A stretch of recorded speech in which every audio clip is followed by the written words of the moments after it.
My name is Rachel Carney, and I'm a PhD student based at Cardiff University with co-supervision from Aberystwyth University, funded by the AHRC. I've worked for a number of years in the museum sector, and I'm also a published writer. My paper examines how creative writing can be used to promote inclusivity in art museums.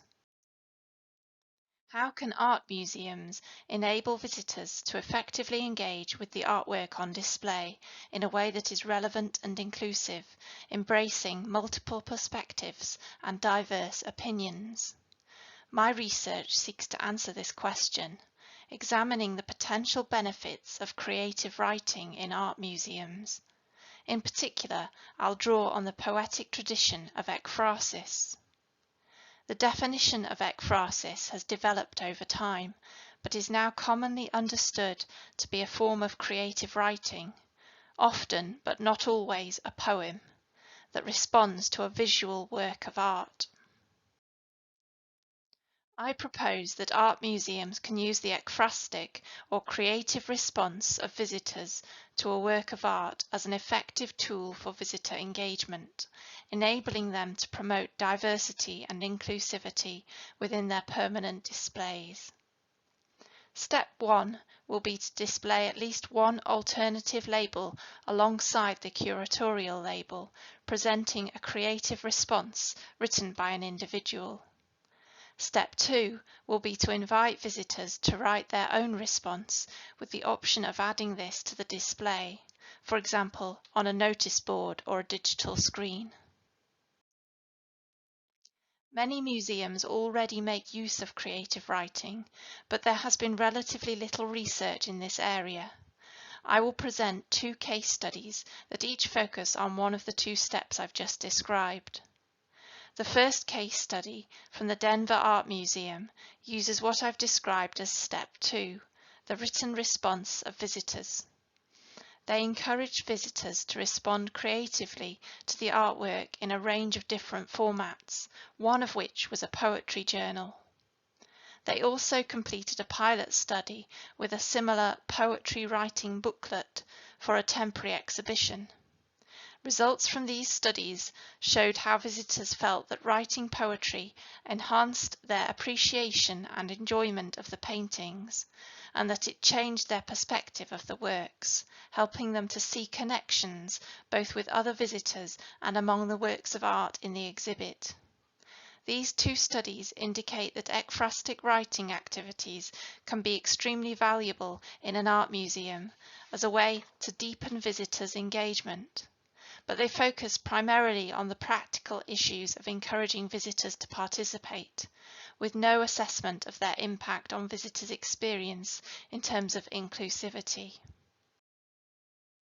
My next case study demonstrates a popular form of inclusive museum engagement activity that involves employing a freelance writer to deliver a series of creative writing workshops with people from marginalised or underrepresented groups. This is an example of what I referred to as Step 1. Work produced by participants is often displayed in exhibitions or anthologies.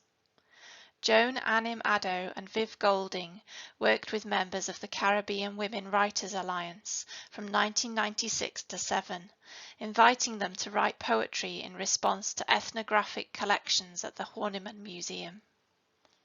Both Golding and Anim-Addo advocate the use of poems and stories in a museum setting to present alternative or even competing interpretations simultaneously, correcting the historical power imbalance by inviting people from marginalised groups to write themselves into spaces where they have been rendered invisible. Golding suggests that museums can address inequalities in society by sharing their curatorial authority with poets in order to affect audiences and promote reflexivity. She also argues that this kind of project can open a new space of dialogical exchange and understanding for museum visitors. Projects of this kind can be effective in helping museums to become more inclusive and have been welcomed by marginalised groups, but they are also often temporary, and by their very nature they are also limited, sometimes involving just one group of participants. My proposal brings each of these methods together, beginning with community writing workshops, enabling people from previously marginalised groups to respond creatively to works of art and displaying their responses alongside curatorial labels for other visitors to read. But I propose that, if other visitors are then actively encouraged to write their own response with the option of displaying it in some form or other, then this will promote inclusivity in a far more nuanced and effective way. Firstly, it will emphasize that each person's response is valid and valuable as a means of interpretation. Second, it will demonstrate the subjective nature of art interpretation, complementing the typical curatorial label with a text that is clearly written by one individual. Third, it will invite and encourage dialogue as people respond not only to the work of art, but also to the creative responses of other visitors. I will now briefly examine how my proposal builds on recent theoretical and practical developments in museum interpretation, as museums have strived towards becoming more inclusive over recent decades.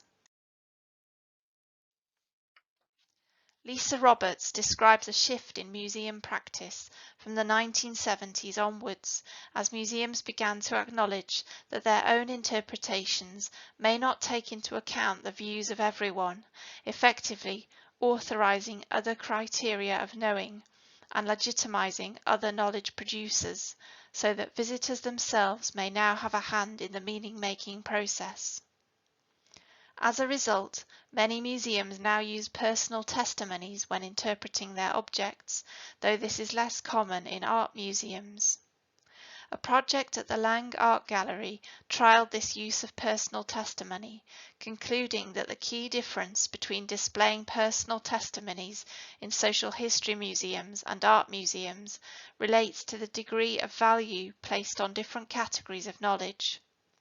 While social history museum contributors are generally understood to be the expert on the subject of their own lives, this becomes more complex in an art museum where displays incorporate specialist forms of knowledge such as art history.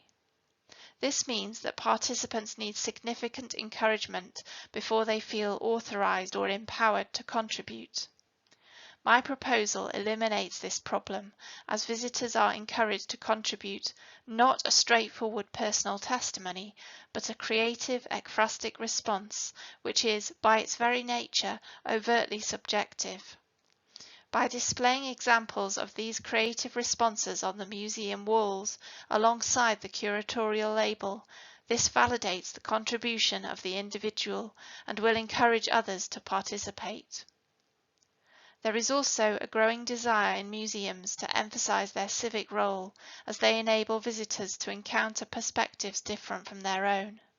Kwame Appiah argues that one of society's greatest problems, that of disagreement, can be partially solved by engagement with the experience and the ideas of others, such as when you read a novel or attend to a work of art that speaks from some place other than your own, resulting in greater empathy and a willingness to talk.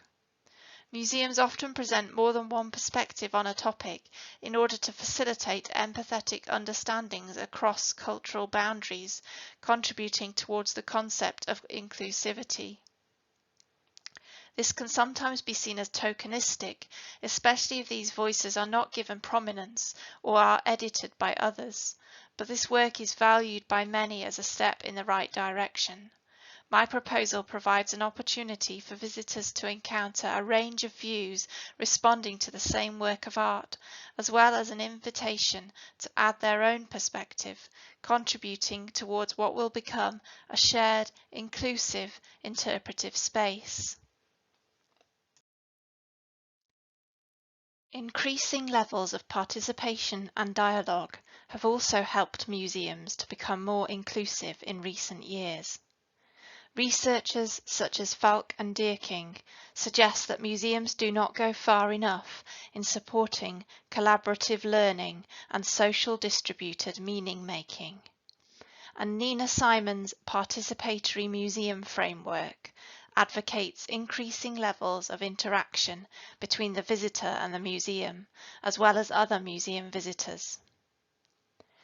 Inviting museum visitors to write their own creative response and displaying these for others to see brings the level of participation up to stage 4 as individual interactions or creative written texts are networked or displayed for social use for others to read. However, this activity could also reach stage 5, stimulating active discussion and social engagement between visitors. This drive towards participation and dialogue can be compared with theories proposed by Lynn Connor in the context of performing arts. Connor's research has shown that while individuals separately process their own interpretations of arts events, with no opportunity to articulate their individual decoding processes, the pleasure of the interpretive function is cut short, and thus engagement is limited. She therefore argues that when meaning making is made social, the pleasure we gain from the arts will increase.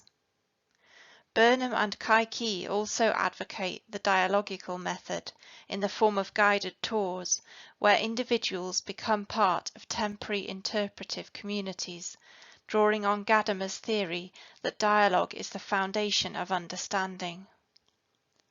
By inviting visitors to respond to each other's creative texts, I propose that museums will not only be increasing levels of participation, dialogue and interest, they will also be facilitating a space that is as inclusive as possible, ensuring that each individual creative response is valued as a contribution towards a shared interpretive space. During the next couple of years, I will be conducting research to examine what happens when these theories are put into practice, working in partnership with Amgueddfa Cymru, National Museum Wales in Cardiff.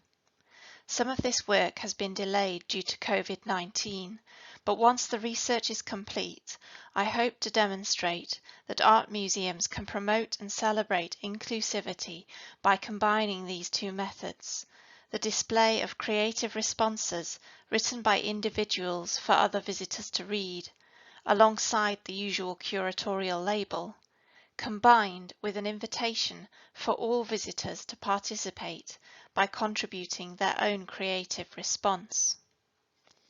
The result will, I hope, be a collective, interpretive, and above all inclusive space where the individual response is celebrated and the process of meaning making is shown to be far more complex, intricate, and subjective than it appears.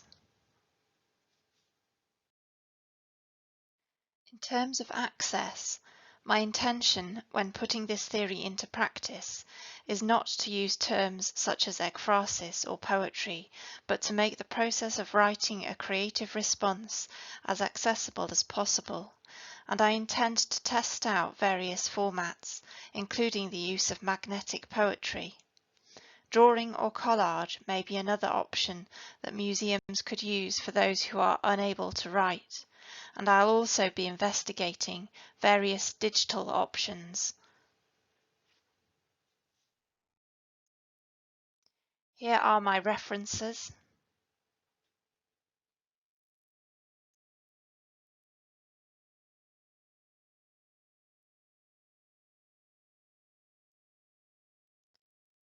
Please visit my blog to find out more or get in touch via Twitter or email if you have any questions.